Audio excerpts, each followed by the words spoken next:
अवैध खनन पर रोक एक चुनौती बनकर सामने आ रही है। इस पर रोक नहीं लग पा रही है, वहीं इसके कारण भूधसान की घटनाएं भी सामने आ रही है और एक के बाद एक बड़े हादसे उभरते आ रहे हैं। नमस्कार, आप देख रहे हैं मिरर मीडिया, मैं हूं अनुपम कुमार। ताजा मामला भाटडीही ओपी क्षेत्र अंतर्गत पावर हाउस मुरलीडीह का है, जहां अचानक जमीन धंसने की घटना से इलाके में अफरा तफरी मच गई है। देखते ही देखते कई घर जमीन दोज हो गए हैं, जिससे ग्रामीण में भारी दहशत फैल गई है। गनीमत रही कि यह घटना सुबह के समय हुई, अन्यथा बड़ा जान माल का नुकसान हो सकता था। घटना के बाद प्रभावित परिवार अपने अपने घरों से बचे हुए सामान निकालते हुए जुटे हुए हैं। कई घरों का सामान जमीन में समा गया है। ग्रामीण चेतन ने बताया कि उनके घर का लगभग सारा सामान धंस के दब गया है, जिससे वह खोजने की कोशिश में लगे हुए हैं। फिलहाल स्थिति पर नजर रखी जा रही है, लेकिन प्रभावित परिवारों को राहत और मुआवजे की मांग तेज हो गई है। आप भी सुनिए पीड़ित का क्या कुछ कहना है। 18 नंबर पार हाउस बोलते हैं इसको। भाटडीह का? हाँ, भाटडीह ओपी का जो 18 नंबर पार हाउस की जगह का नाम है। तो यहाँ कितना घर था? सर 8 घर था, सब पहले चल गया था, खाली हम ही नहीं गए थे। मेरा मतलब रूम बन रहा वहाँ पर। हाँ? क्या मैंने आप ही नहीं गए थे? आप ही हाँ, का? हाँ, मेरे मतलब हम भी जाने वाले थे 14 तारीख को, तो मेरा वहाँ रूम बन रहा है। तो हम 14 तारीख को जाने वाले थे, उसको पहले मतलब ऐसा हो गया। दिन में और रात में होता तो सर हम लोग मर जाते। दिन में हुआ? हाँ, दिन में हुआ। हमको भागने का मौका मिल गया। कोई पुलिस प्रशासन या जिला प्रशासन की तरफ से कोई किसी तरह से मदद को? हाँ, जो हम लोग जो मुखिया जी है ना, हाँ। जो मेरा नुकसान हुआ है, हाँ, हाँ। मतलब बोला हम भरेंगे, हम भरवाएंगे। किससे? कौन सा मुखिया है? जो ये बस्ती का है। क्या नाम है मुखिया जी का?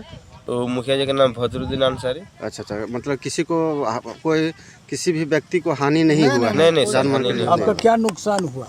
मेरे सर एगो गाड़ी दब गया, मोबाइल, और जो हम लोग का खाना वाना बनता था, मेरा लड्डू दुकान था सर। अच्छा, लड्डू दुकान, ट्रे उरे, एगो बाइक सब सर यहाँ दब गया। अच्छा। जैसे ये दब गया पूरा, नीचे जैसे कोयला निकलता था ना, इसीलिए पूरा ये दब गया। नीचे कोयला हम निकलता? लोग यहाँ पर घर था, हम यहाँ लड्डू बना बना के बेचते थे। हमको रूम बना रहे थे, इसीलिए हमको लेट हुआ। तो यहाँ कैसे धंसने का कारण क्या है? भाई अंदर से जो कोयला निकलता है, वही कारण मैन।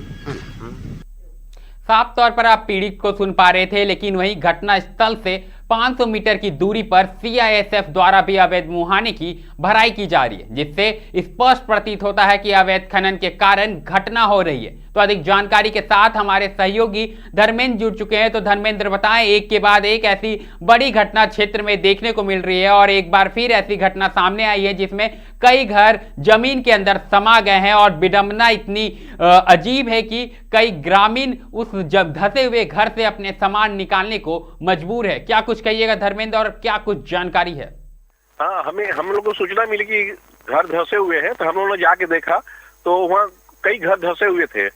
ठीक है, धंसे हुए थे, लोग अपना बहुत लोग अपना ईंटा निकाल रहे थे, कुछ लोग खिड़की और ये सब निकाल रहे थे। तो उसी समय हमें एक भुक्तभोगी मिला जो लड्डू का दुकान, मिठाई का दुकान चलाता था। वो बताने लगा कि हमारा मोबाइल, घड़ी, गाड़ी और बहुत से सामान, मैंने मिठाई के सामान दब गए हैं, हमें काफी नुकसान हो गया है। हमने उनसे बोला कि आपको कुछ सरकारी लाभ भी मिला है? बोला नहीं, हमको कहीं से भी सरकारी सहायता अभी नहीं मिली है।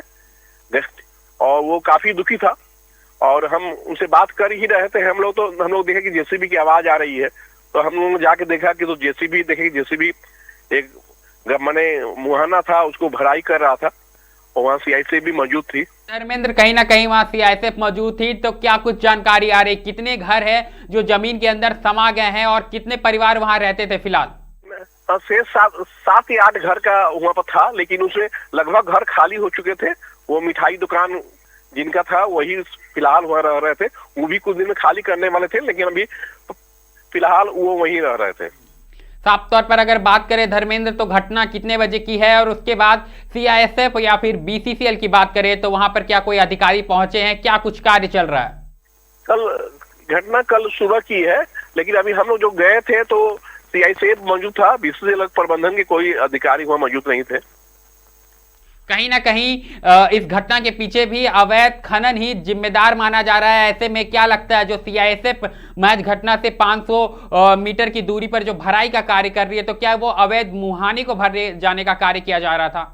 हाँ, वो मुहाना देखकर लग ही रहा था। अगर माने बीसीसीएल का अगर कहीं परियोजना नहीं बगल में चल रहा है, मुहाना बना हुआ है, तो प्रतीत होता है कि वो मुहाना अवैध होगा साफ तौर पर। लेकिन कहीं ना कहीं ये कार्रवाई पहले क्यों नहीं की गई? चूंकि अब जो ये घटना घटी है, ये बड़ा जान माल का नुकसान हो चुका था, हो सकता था, जिसमें अभी फिलहाल जैसा कि आप बता रहे कि वहां पर 8 घर है, तो फिलहाल अभी परिवार वहां नहीं रहते, लेकिन अगर जितने परिवार वहां अगर रहते तो ऐसे में बड़ा वहां पर नुकसान देखने को मिलता था। तो ऐसे में सीआईएसएफ की कार्रवाई पर क्या कुछ सवाल उठ रहे हैं यहाँ पर? ना सीआईएसएफ को पहल करना चाहिए। सीआईएसएफ को जब सरकार के बीसीसीएल को टोटल उसका जो संपत्ति है उसका रखवाली के लिए सीआईएसएफ को रखा गया है, तो सीआईएसएफ की पूरी जिम्मेवारी बनती है कि उसको निगरानी सही ढंग से करे। लेकिन कहीं ना कहीं ये चिंताजनक बात तो है धर्मेंद्र, चूंकि एक तो जो घर जो जमीन में धंसने की बातें सामने आ रही है वो तो नुकसान हुआ ही, लेकिन जो ग्रामीण है वो अपने जान का मतलब क्या बोल सकते हैं, जान को जोखिम में डालकर वो बचे हुए सामान निकालने का प्रयास कर रहे हैं। ऐसे में ये कितना चिंताजनक दृश्य है और क्या कुछ कार्रवाई करनी चाहिए मामले में? नहीं, ये है, अगर ये घटना रातों घटती, जो परिवार फिलहाल वहाँ एक रह रहा था मिठाई दुकान वाला, तो जब पूरा परिवार ही दिक्कत हो जाता है। एक माल का नुकसान हुआ, जान का नुकसान नहीं हुआ, नहीं तो और बड़ी घटना हो जाती।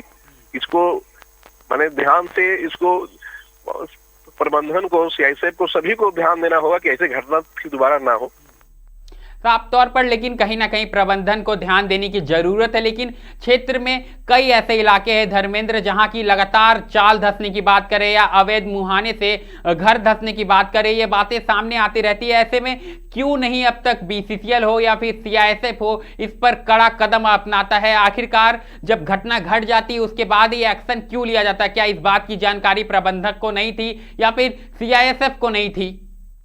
नहीं, घटना का तो सूचना मैंने एक दिन में तो होता नहीं है, सूचना तो होगा ही।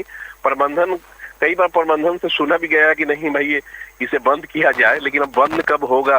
अब बंद होने के बाद ही अब सीआईएसएफ को भी निगरानी का जिम्मा मिला है, उसको भी देखना चाहिए कि भाई हमारे इलाके में इस तरह का माने नहीं मुहाना नहीं खुलना चाहिए, जान माल का नुकसान नहीं होना चाहिए।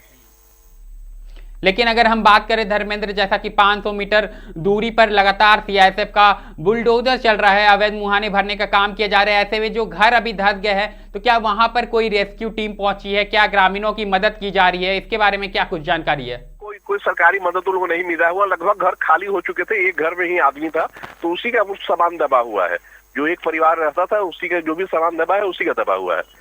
कितनी बड़ी घटना हो सकती थी धर्मेंद्र, अगर हम बात करें, अगर जैसा कि आप कह रहे हैं कि रात में अगर ये घटना हो सकती थी, तो कितनी बड़ी घटना हो सकती थी और कितने बड़े सवाल खड़े होते? अभी माल का नुकसान हुआ, जान का नुकसान हो जाता, बड़ी घटना हो ही जाती। जब एक जान का कीमत इतना है, अगर उसके परिवार के लोग उसमें रहते हैं तो बहुत बड़ी घटना ही थी।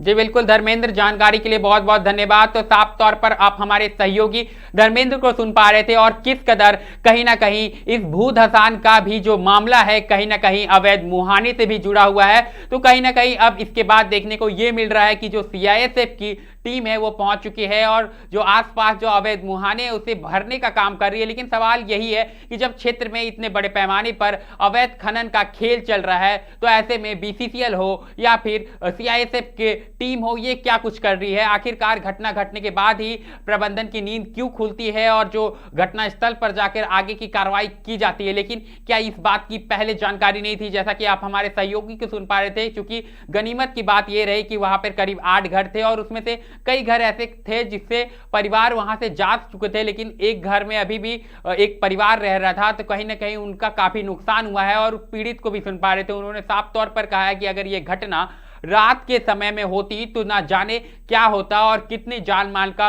नुकसान होता। लेकिन अभी फिलहाल जो है वो अपने सामान निकालने को मजबूर है, लेकिन इसके बाद भी अभी भी उन्हें कोई भी सरकारी मदद नहीं मिली है, ना ही वहां बीसीसीएल की ओर से कोई मदद किया जा रहा है और ना ही सीआईएसएफ की तरफ से मदद किया जा रहा है। वो मजबूर बेचारे दबे हुए घर में अपने सामान को खोजने में, अपना जीवन गुजर बसर करने में लगे हुए हैं। लेकिन कहीं ना कहीं ये अवैध मुहाना कई मामलों की जड़ बनता जा रहा है और क्षेत्र में अवैध कोयले का खेल पहले से ही बरकरार है। ऐसे में प्रबंधन हो या फिर सीआईएसएफ हो, इसे उचित कार्रवाई करने की जरूरत है। अब देखने वाली बात होगी कि क्षेत्र में किस कदर बीसीसीएल प्रबंधन की ओर से ग्रामीणों को मदद की जाती है और मामले में क्या कुछ नया मोड़ सामने आता है। फिलहाल इस खबर में इतना ही। ऐसी तमाम खबरों से हम लगातार आपको अवगत कराते रहेंगे। बने रहें मिरर मीडिया के साथ।